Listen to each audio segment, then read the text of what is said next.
Alors j'écoute Michel Onfray parler de l'éducation, de l'enseignement, puisque lui-même il a été enseignant pendant une vingtaine d'années dans un lycée technique, il enseigne la philosophie, et il nous parle du savoir, transmission du savoir. Il nous parle des métiers. Tout ça, c'est effarant ce qu'il raconte en fait. Comment les gens choisissent un métier? Est-ce qu'ils sont faits pour tel métier?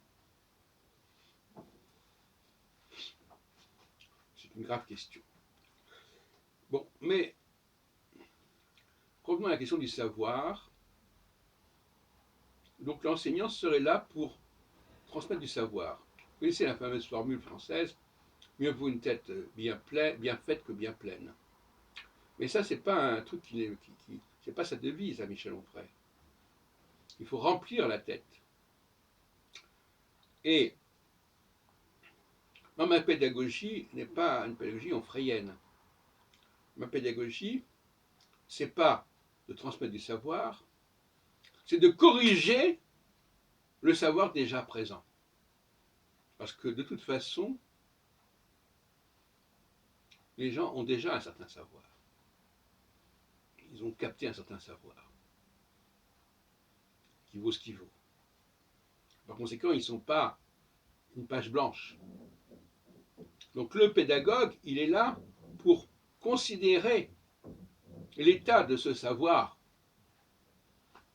premier, si on peut dire, enfin, disons des premières années, et de corriger, de le faire avancer, et de créer du doute sur ce savoir. Il ne s'agit pas de transmettre du savoir.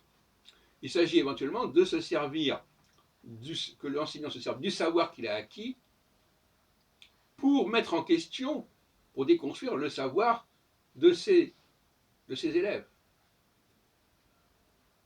Ce n'est pas une fin en soi, l'acquisition des savoirs. C'est un moyen qui permet de débloquer ou de déstabiliser ou de déconstruire ce que l'autre a constitué.